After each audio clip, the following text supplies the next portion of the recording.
YouTube, what is up? It is your boy Duke, back here from sportsgamers.com, and in today's Madden 24 video, I'm going to teach you how to run Dollar like a pro.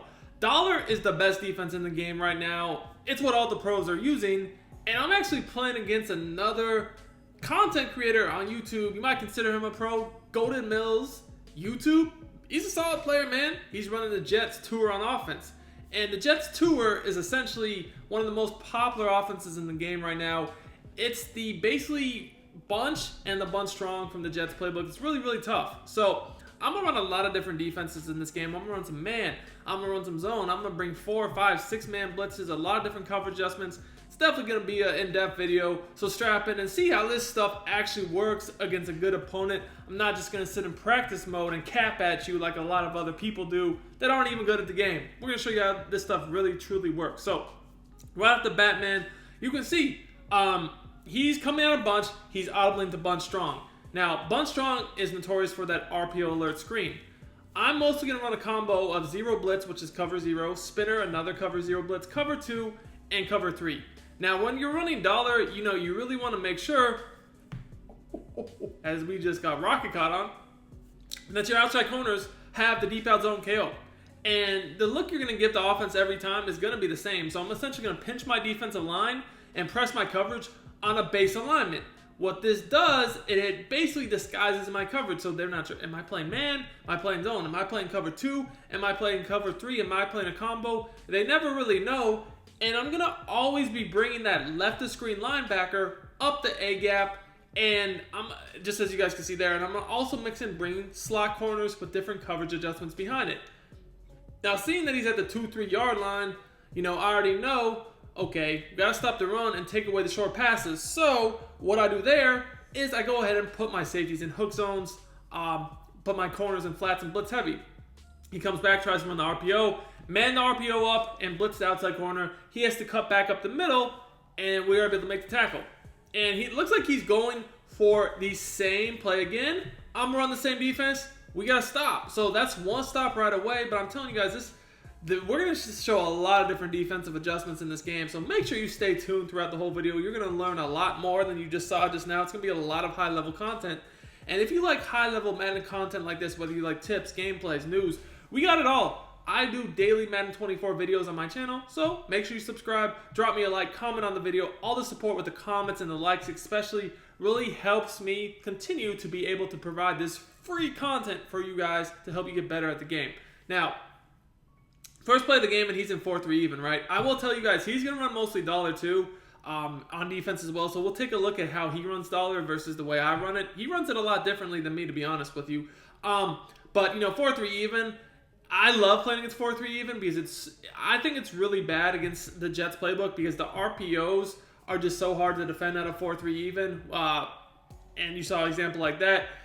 As soon as he saw it was an RPO, he almost panicked with his user, went to defend the screen, and basically just left the handoff wide open, and, Derrick Henry all it takes is one broken tackle and we're to the crib. So one thing I'm doing right now is I'm running the free safety zone blitz play that I put up, I put the setup up as a tip video for you guys not too long ago.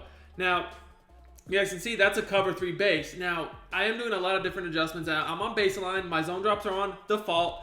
Everybody always asks me that, and I do like to put my zone drops on default because then that gives me the option to shade underneath to get hard flats, or then also even shade over the top to play cloud flats.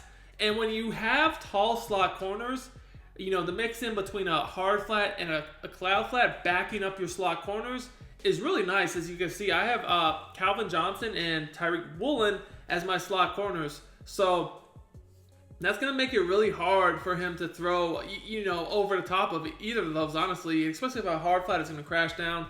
It's really good. And as you guys know, one of the biggest keys to this defense, I posted in the tip video, is you got to back up that right screen slot corner.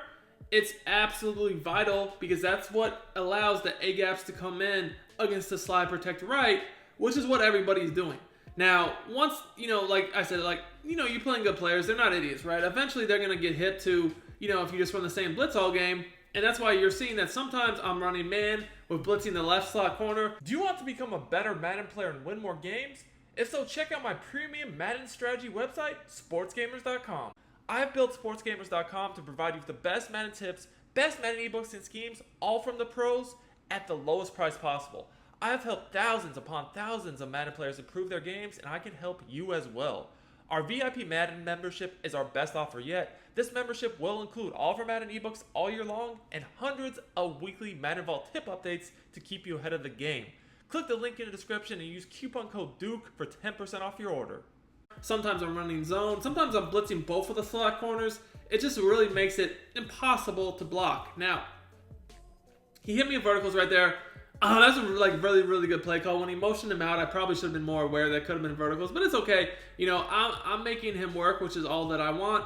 And you guys see, blocking running backs, slide protecting, I'm rushing forward the A gap, and I'm getting pressure nearly every time. Another thing I want to focus on with the A gap is who's actually coming up the A gap.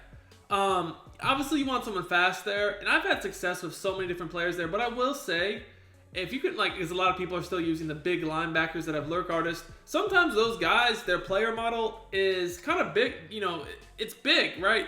They're big, tall, heavier players. Sometimes those guys, they get caught up on O-linemen and they trip. So I've actually lately been a fan of these smaller just safeties that are fast. I feel like they'll just come in a lot more consistently. As you guys see, almost every play, my guy's coming up the A gap. And if I send 5, it's a guarantee. If I send 4, it's still coming a lot, but he just anything else, common sense wise, yes, if you only send 4 against a good player, eventually they're going to be able to slow your A gap down sometimes. But when I send 5 like I am, you guys see, it's screaming every time. Now, his route concepts right now are very heavily relying upon verticals. He's streaking the running back out of the backfield. He's trying to basically attack the seam and then the crossing route. He has essentially 2 seams, because the running back's out the backfield on the left, tight ends on the seam on the right. He's doing that because he's thinking I'm playing a lot of cover 3, which, I am playing a lot of cover 3, but that's why I'm mixing in man, so he can't just get so verticals happy on me.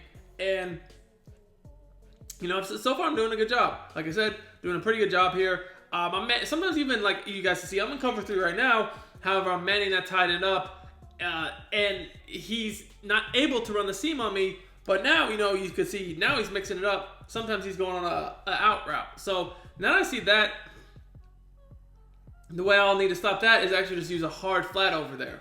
So kind of gonna have to change up my adjustments a little bit, as once again, just good drag route. So his route concepts are getting a little bit more, he's mixing them up a little bit more. Right there, he ran, I think that was bench pivot, and he just put his tight end on the drag. But once again, we're down in the red zone, and this is an area of the field that's very hard to score. We're gonna jump that return route, the whip, and I thought that was gonna be a pick because I was on the inside and then I had my hook zone on the outside. That's why I like to run cover 2 in the red zone a lot. It's very hard to run a lot of the meta plays against cover 2. Now right here, I'm not even going to blitz. I'm just going to man the tight end up. Then I'm going to watch the crosser myself. Because I figured verticals is probably coming. And get a cover sack. You don't always need to blitz every single play. As you guys can see, I love to blitz. But sometimes just mixing in that 3-man rush and playing coverage is not the worst idea. Especially in the red zone. So 3rd and goal here. We're at the 14, so honestly, I feel like I should play cover 2, but back my flat zones up just so he can't throw over the top of them, watch the crosser myself. And, he checked it down, which is fine. If I was him, I would honestly kick the field goal here. I know that he already got stopped, so he's probably pressed. But, this is a very hard area of the field to score on. A 4th and goal from the 8 against a good defensive player. Your likelihood of getting this is not very good, to be honest. So, if this was me, I would probably be kicking the field goal. I do understand why he's going for it. It's kind of a personal preference decision. I don't think going for it is wrong, but I definitely want to do it because I'm actually just gonna man up the tight end, the running back, and watch the middle myself. And you can see there was really nothing open there, and he just tried to force that running back into a tight window, and we were able to break it up. So now he's running $2. And First drive, he was in 4-3 even. He saw that wasn't going to work, so he switched dollars. Smart move. Now, this to me looks like double Mabel. And again, double Mabel is essentially when you have your outside corners in 30-yard zone drop flats. and your slot corners and 5-yard zone dropped curl flats. And what that's trying to do is take away the deep sideline and then take away the flat. It's pretty obvious to me that's what he was doing because he pressed his coverage and then he backed up both of his outside corners. There's really no need to press your coverage and then back up both of your outside corners unless you're putting them in those zone drop 30-yard flats. So because I knew that, I actually went to a double corner concept right there that would have got the deeper corner out open over his flat zone. You know, I just got hit as I was throwing the ball, so it is what it is. 3rd and 7 here. And it looks like he's really in the same defense, honestly. It looks like the same defense to me. I try to get a little bit of yards on the RPO there, but I'm going to go with a play called attack the middle. Because if he's in double Mabel, I should be able to either hit the seam or, you know, the little drag post. And, you know, I had the running back. I was hoping I'd be able to get a first there, but whatever. You know, 4th and 2, we're going to go for this because, like, I've been playing good defense, and, like, I don't want to waste, you know, another stop, right? I want to get some points going into half. I do get ball at half. And once again, he is in the double Mabel, right? So I'm pretty comfortable. Like, I know the coverage he's in. And, you know, I have a great play call for that because with the double corner play, the slot corner, well, and I put a tip about this up just yesterday, basically. There's different ways to do it, but it's essentially the same concept. When you have a shorter corner and then a deeper corner, the deeper corner actually will eventually get over the flat, the zone drop flat, but also the shallower one will get underneath it. So it's a great play call to beat double Mabel on the sideline. Flood is also a good play call to beat that because the tight end will get over the top. You know, it's just kind of like the pocket was collapsing. There's a tight throw. So, you know, given the situation, I didn't want to force it. You know, so, you know, we just threw it away. We'll live to fight another down. 3rd and 4. I'm just kind of like, honestly, like, any points here is good for me because any points puts me up 2 possessions going into half, and that's perfect. Like I said, I've been playing good defense. Now, he's not baseline here, which makes me think, like, I can just quickly throw that flat and that guy won't react. I was wrong. I should have honestly went with the seam. That wasn't a horrible read, but the seam was wide open. So that was, you know, didn't make the best read there. And now we're on 4th down again. So since he's switched to dollar, you guys see he's playing a lot better. What he's doing is he's basically running DB fire, but he's mixing up his coverages. Like he's run some double Mabel. Sometimes he's just manning people up out of the cover too. So, you know, he's adjusting pretty well right here. Now, because he was just manning a bunch of people up, I'm going to go to verticals and hope that he tries to man up Tyreek Hill, which he did. That was literally perfect. That's exactly what I was hoping he would do, is man up Tyreek Hill, because like that crossing route, Tyreek Hill is going to fry. And I'm just going to honestly, at this point, I'm just going to take my 3 points. So you guys might wonder why I'm not trying to score a touchdown here. I mean, I feel like I only have 1 timeout. So like to run another play, I would have had to call the timeout, because if I went to the line, you know, after a big play like that, you know, would have lost essentially all the clock. So I had to call a timeout if I wanted to run another play. And, you know, in the situation I was, like, I felt like it was too risky to call a timeout with like 19 seconds left, have no timeouts left, and then if I get sacked or tackled in bounds, like the half could be over basically. I don't even get 3 points. I was very content with the 3, the way this game has gone. Knowing I was going to get ball after half too.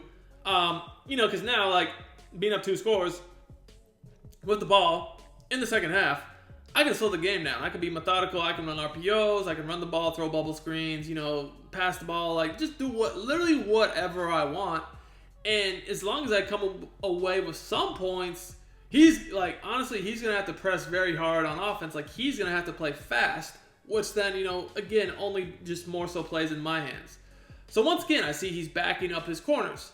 This to me says probably double Mabel, right? However, I've already unfortunately used my audible and flip, and I don't like this play call, so we're gonna just take a timeout.